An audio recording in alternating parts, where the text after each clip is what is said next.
OK, alors j'avais oublié de le mentionner à la fin de la capsule précédente, mais j'aimerais ça que vous fassiez en exercice la page 19. Donc, n'oubliez pas de faire l'exercice de la page 19. C'est vraiment 4 fonctions. On vous demande l'amplitude, la période, le minimum et le maximum. Ça va vraiment être intéressant pour venir tracer les graphiques. Donc là, le but de cette capsule-là, c'est d'apprendre à tracer les différents graphiques. Donc, n'oubliez pas, là, vous pouvez prendre le temps de peser sur pause, compléter la page 19 avant de poursuivre avec l'écoute de cette capsule-ci, parce qu'idéalement, vous le devriez le faire avant de tracer le graphique, ça serait plus aidant. Donc, je considère que vous l'avez fait et je continue. Je veux tracer mon graphique sans avoir à me faire une table de valeur qui n'en finit plus, là, OK? On va placer des points stratégiques. Les points stratégiques, si je prends un graphique que j'ai ici, mes points stratégiques, c'est entre autres mes maximums, mes minimums. Puis ce que j'aime aussi, c'est mes points qui sont sur ma ligne d'inflexion. OK? Ça, là, j'aime bien les avoir. Ou mes zéros. Appelez ça comme vous voulez. Donc, quand je regarde, c'est facile parce que c'est un petit peu de croche. Quand je regarde, là, si je reprends, je vais essayer d'être un petit peu plus droite. Quand je regarde pour faire un cycle, disons, qui commence ici, puis qui arrête là. J'ai besoin de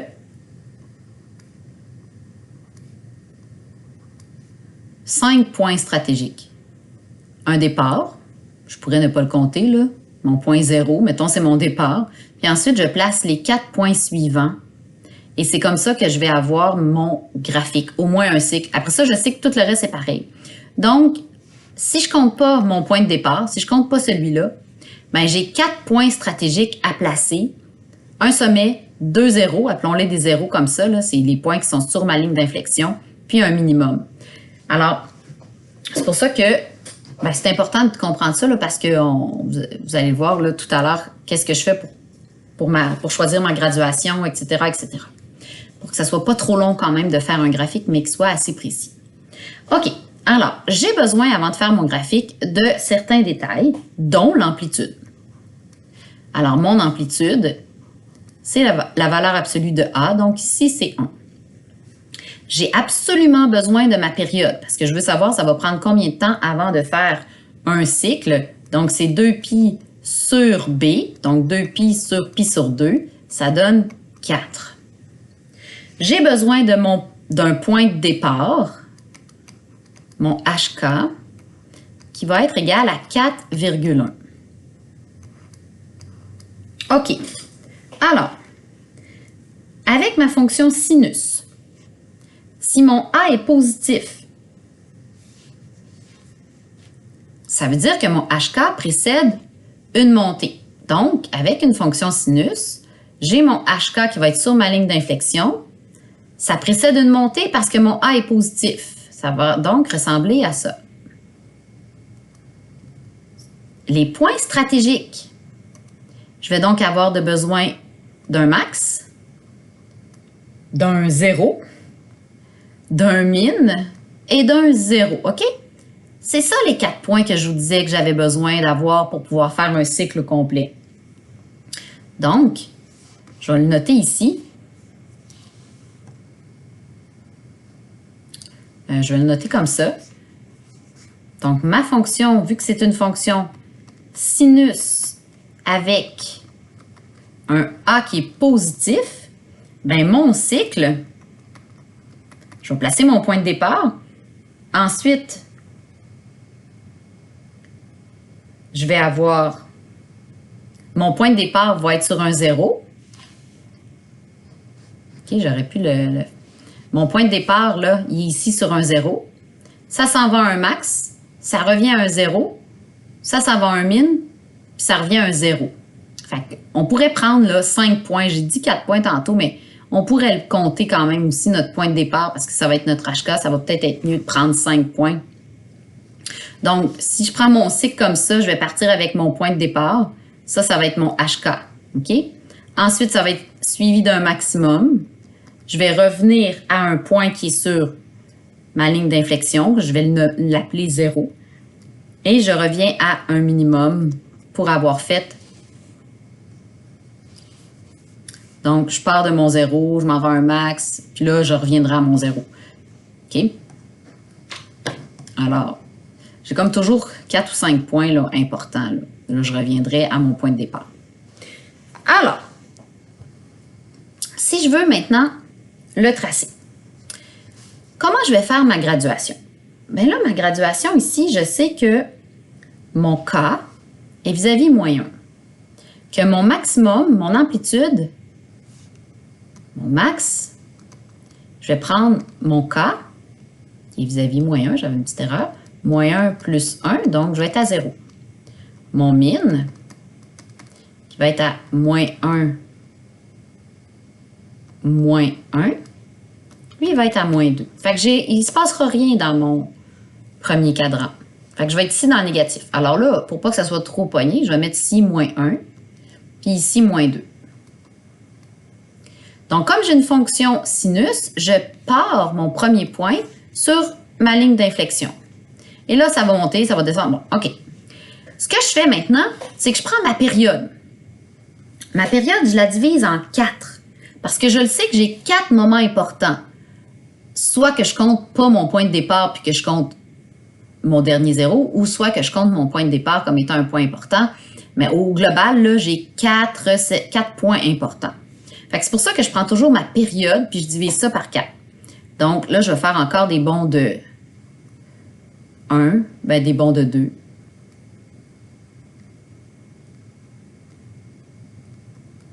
Alors, je pars ici avec mon point de départ. Vis-à-vis x qui vaut 1, je vais avoir un sommet. Vis-à-vis x qui vaut 2, je vais revenir sur ma ligne d'inflexion. Vis-à-vis x qui vaut 3, je vais arriver à mon minimum. Vis-à-vis x qui vaut 4, je vais revenir à mon point d'inflexion. Fait que là, je les ai placés, mes 5 points. 1, 2, 3, 4, 5. Mais il a fallu que je divise ça en 4 là, pour avoir mes 5 points. Et là, je les relie. Là, je peux prolonger en haut puis en bas, là, juste pour montrer que ça continue. Elle n'est pas très belle, là, ma courbe, mais la voici. Alors, je vous demande d'essayer de faire la lettre B. Je fais une petite pause. Vous allez essayer de faire la lettre B, puis on viendra... Oh non, on va continuer. On va continuer, on va faire la lettre B ensemble et je vous laisserai faire D et E ensuite. Oh, on a des erreurs encore une fois hein, dans les lettres. A, B, D, E, wow. Donc là, on va passer à la lettre B ensemble, puis D et E, vous les ferez individuellement. Ah, peut-être que je vais travailler un petit peu avec vous finalement la lettre D, parce qu'il y a quand même un piège. Ouais, en fait, il y a un petit piège ici. Alors, allons voir la lettre B, puis on continuera ensemble la lettre D aussi. Donc, pour la lettre B, j'ai mon amplitude qui est à 2. Ma période, est-ce que j'ai un coefficient ici en avant du x? Non, c'est 1, donc ma période, c'est 2pi sur 1. Alors, ma période, c'est 2pi. Ensuite de ça, mon HK qu'on m'a demandé de prendre ici, c'est pi sur 4,3. Là, ça veut dire que vis-à-vis y qui vaut 3, j'ai ma ligne d'inflexion. Donc, mon max va être à 3 plus 2, donc à 5. Ça, je ne serais pas obligée de l'écrire là, OK? Puis mon min, il va être à 3 moins 2, donc à 1. Alors, j'ai besoin de l'espace ici en hauteur. Fait que si je fais des bonds de 0,5, 1, 2, 3, 4, 5, ça va bien rentrer dans mon graphique, puis ça ne sera pas trop collé. Maintenant, j'ai besoin de savoir comment je vais faire ma graduation sur l'axe des X. Je prends ma période, puis je la divise en 4 pour avoir mes 4 moments importants. Donc, 2pi divisé par 4, on va le noter ici, 2pi sur 4, ça fait pi sur 2. Ça veut dire que si je décide que je saute 2 carreaux pour venir mettre ça égal à pi sur 2, ça c'est un point qui risque d'être important. Pi sur 2, 1 pi sur 2, 2 pi sur 2. 2 pi sur 2, c'est pi. 3 pi sur 2. 4 pi sur 2. 4 pi sur 2, c'est mon 2 pi. Alors, voyez-vous comment j'ai trouvé ma graduation? C'est en prenant mes 4 moments importants. Maintenant, c'est une fonction cos. C'est une fonction cos. Ça veut dire que mon HK est vis-à-vis un max ou un min.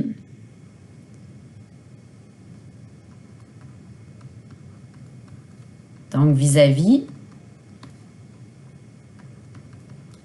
un max ou un min.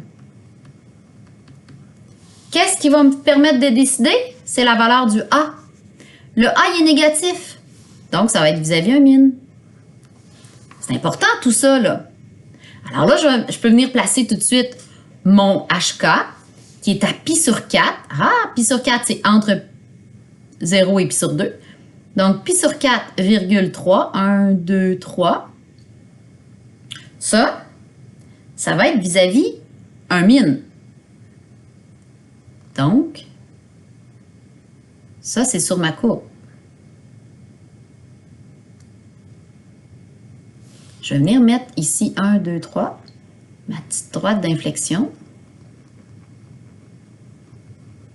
OK? Alors, j'ai un minimum vis-à-vis mon HK. Et là, je le sais que à chaque 2 carreaux, il faut qu'il se passe quelque chose. Parce que moi, là, j'ai pris ma graduation. Je l'ai faite en pi sur 2. Je savais que à chaque, en prenant mon 2 pi et en divisant ça par 4, donc il doit y avoir 4 moments importants, là. Donc, j'ai juste à sauter 2 carreaux. 2 carreaux.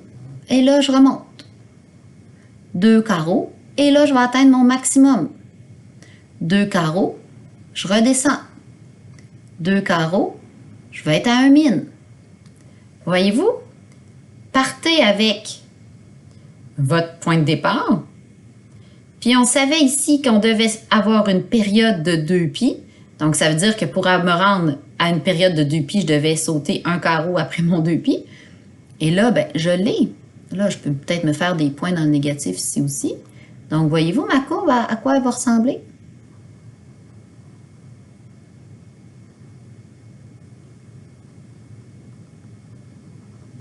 Et voilà.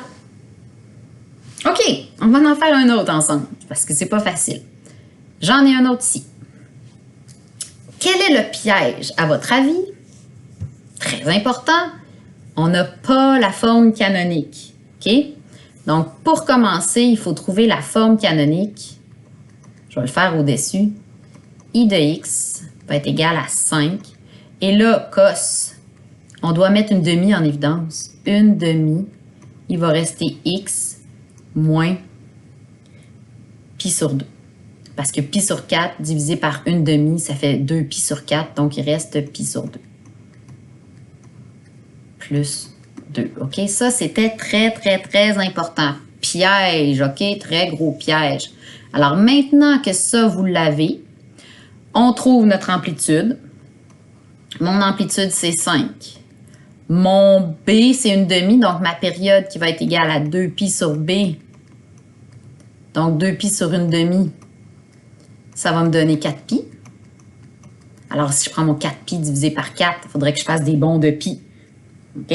Ça irait bien si je faisais des bonds de pi. Moi, j'aime bien compter par 2 cases. Là. 2 cases, ça va être pi, 2 pi, 3 pi, 4 pi. Ça me laisse toujours du jeu pour placer comme il faut mon HK. Ensuite de ça, j'ai mon HK, justement,